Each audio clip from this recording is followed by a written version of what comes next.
बहुत पहले अमरपुर नाम के शहर से मीलों दूर एक गांव था। गांव के कई लोग ऐसे काम कर रहे थे जो कि उनकी पुश्तें कई पीढ़ियों से करती आ रही थी। कोई आदमी रेशम की साड़ियाँ बनाता था, तो कोई औरत मिट्टी के बर्तनों पर कारीगरी करती थी, तो कोई आदमी खिलौने बनाता। गांव के सभी लोग कोई न कोई काम करते थे। इन्हीं लोगों में से एक थी अंशिका नाम की औरत। अंशिका गांव में ही आम का अचार बेचती थी।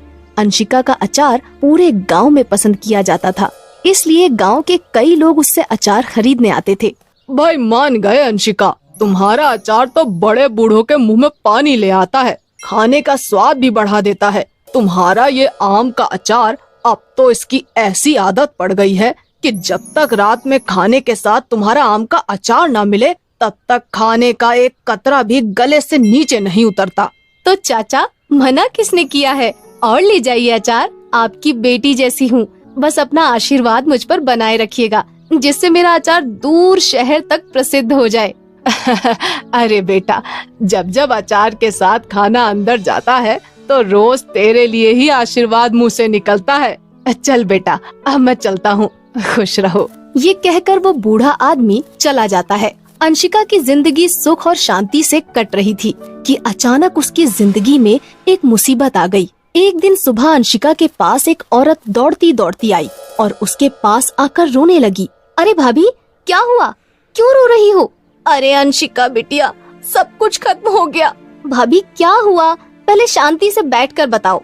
लड्डू के पापा तुमसे रात में अचार खरीदने निकले थे और तब से वापस ही नहीं आए। मुझसे अचार खरीदने निकले थे? लेकिन भाभी, आप सबको तो पता ही है कि मैं रात को अचार नहीं बेचती हूँ। तो फिर आपके पति कहाँ निकल गए?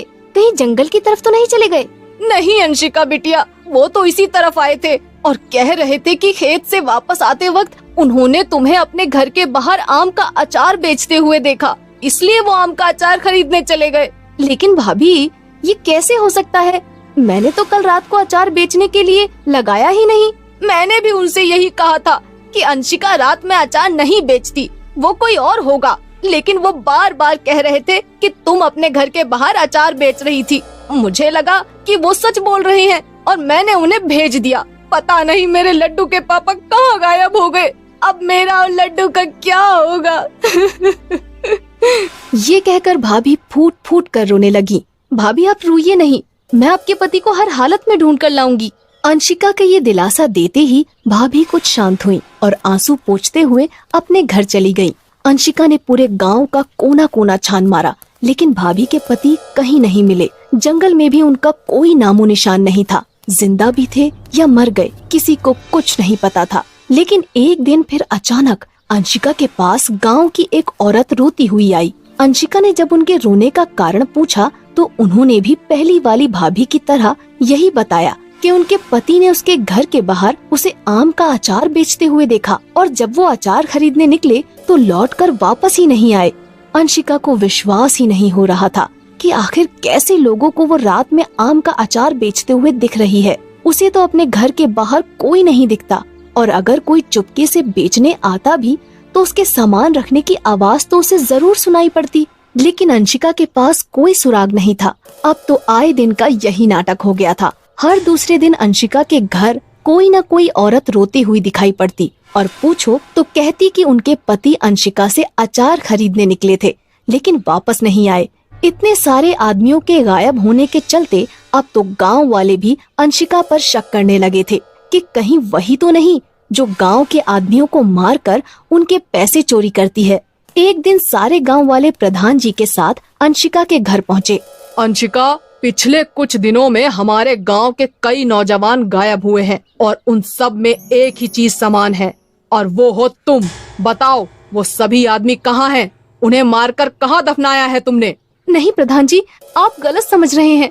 ये सब मैंने नहीं किया। मैं खुद इस बारे में सोच सोच कर परेशान हूँ। ये ऐसे नहीं मानेगी, इसको सबक सिखाना ही पड़ेगा। ये कहकर गांव वाले अंशिका के घर के अंदर घुस गए और तोड़फोड़ मचाने लगे। अंशिका ये सब देखकर रोने लगी और जब उससे बर्दाश्त नहीं हुआ तो वो बहुत जोर से चिल्लाई, बस करिए आप लोग, अगर मैंने ये सब किया होता तो यहाँ से अब तक भाग नहीं जाती। यहाँ रुककर आप लोगों के यहाँ आने का इंतजार थोड़ी ना करती। अंशिका के ऐसे चिल्लाते ही गांव वालों ने तोड़फोड़ बंद कर दी। आप लोग मुझे बस 2 दिन दीजिए, मैं जमीन आसमान एक कर दूंगी, लेकिन आप सबके सामने सच ला कर रहूंगी। अंशिका की ये बात सुनकर गांव वाले वहाँ से चले गए। इस बार अंशिका रात में अपने घर के बाहर झाड़ियों में छुप कर बैठ गई। आधी रात जब अंशिका ने अपने घर के बाहर चुपके से झांका तो पाया कि उसके जैसे ही दिखने वाली औरत वहाँ उसके घर के बाहर आम का अचार सजाए बैठी थी। क्योंकि डर के मारे उस रात कोई आदमी वहाँ नहीं आया, इसलिए वो औरत वहाँ बैठी रही और कुछ देर बाद अपने आप हवा में धूल बनकर गायब हो गई। अंशिका समझ गई कि वो औरत कोई मामूली इंसान नहीं बल्कि एक चुड़ैल थी। अगले दिन अंशिका ने ये फैसला किया कि वो सिंदूर रखकर बैठेगी, क्योंकि अंशिका की दादी ने उसे एक बार बताया था कि भूत पर सिंदूर डालने से उसकी शक्तियाँ कमजोर हो जाती हैं। अगली रात अंशिका फिर से झोपड़ियों में सिंदूर लेकर छिप गई। इस बार वो चुड़ैल जैसे ही अंशिका के घर के बाहर अचार सजाकर बैठी, अंशिका चुपके चुपके अपने घर के दरवाजे के पास पहुंची और अचानक झाड़ियों से निकलकर उस चुड़ैल पर सिंदूर फेंक दिया। सिंदूर पड़ते ही वो चुड़ैल बेसुध सी हो गई और चिल्लाने लगी। उसके कमजोर पड़ते ही अंशिका भी झाड़ियों से बाहर आ गई। बोल, तू ही है ना जो आदमियों को गांव से अगवा करती है? बता उन्हें तू कहाँ ले गई है, नहीं तो तेरे ऊपर पूरा सिंदूर डाल दूंगी। बताती हूँ, सिंदूर मत डालना। मैं भी इस गांव में बहुत पहले अचार बेचती थी। मेरा पति भी यहाँ काम करता था, लेकिन वो शहर में जाकर अचार बेचता था। वहाँ उसका किसी दूसरी औरत के साथ चक्कर चल रहा था। जब मुझे इन दोनों के बारे में पता चल गया तो उस कमबख्त ने मुझे छोड़ दिया और खुद उस औरत के साथ रहने लगा। मेरे आसपास सभी औरतें अपने पतियों के साथ खुश थीं, बस मैं ही अकेले बिन पति के रह रही थी। घुटन में मैंने आत्महत्या कर ली और अब मैं उन सभी औरतों की खुशियाँ बर्बाद कर दूंगी जो अपने पति के साथ खुश हैं। मैं खुश नहीं तो कोई और भी खुश नहीं रहेगा। अंशिका चुड़ैल को पकड़ने के लिए आगे बढ़ी, लेकिन इन बातों के दौरान चुड़ैल को समय मिल गया और उसकी शक्तियाँ फिर से वापस आ गईं। अंशिका को नहीं पता था कि सिंदूर का प्रभाव चुड़ैल पर कब तक रहेगा। जैसे ही अंशिका उस चुड़ैल को पकड़ने पहुंची, वैसे ही उस चुड़ैल ने अंशिका का हाथ पकड़ा और उसे उड़ाकर आसमान में ले गई। डर के मारे अंशिका चिल्लाती रही, लेकिन उस चुड़ैल ने उसे नहीं छोड़ा। इतने ऊंचे आसमान के डर और ज्यादा चिल्लाने से अंशिका बेहोश हो गई। जब उसकी आँख खुली तो उसने देखा कि उसके आसपास वो सभी आदमी बेहोश पड़े थे जिन्हें उस चुड़ैल ने अगवा कर लिया था। अंशिका ने चुपके से आसपास उठकर देखा तो वो चुड़ैल गुफा में ही एक गड्ढे के किनारे बैठी हुई थी। अचानक अंशिका ने ध्यान दिया कि जिस गड्ढे के किनारे चुड़ैल बैठी हुई थी, उसके ऊपर वाली दीवार से जैसे ही चुड़ैल पर एक बूंद पानी गिरा, वो उछलकर चिल्लाने लगी और उसके हाथ पर छोटी सी आग भी लग गई थी, जिसे उसने फूंक कर बुझा दिया।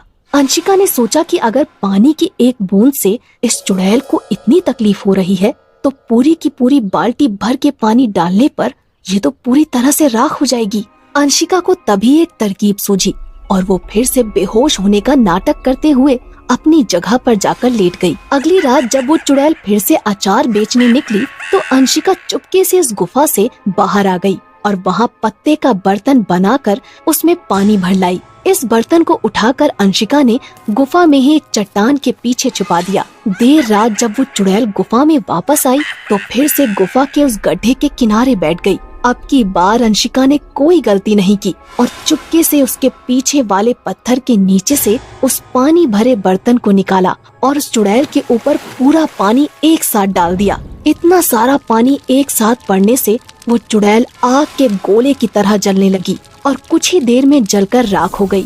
चुड़ैल के राख होते ही उसका जादू भी खत्म हो गया और गुफा में पड़े सारे बेहोश आदमी फिर से होश में आ गए। अंशिका उन सभी को लेकर गुफा से बाहर आ गई और एक साथ वो सभी चलते चलते गांव पहुंच गए।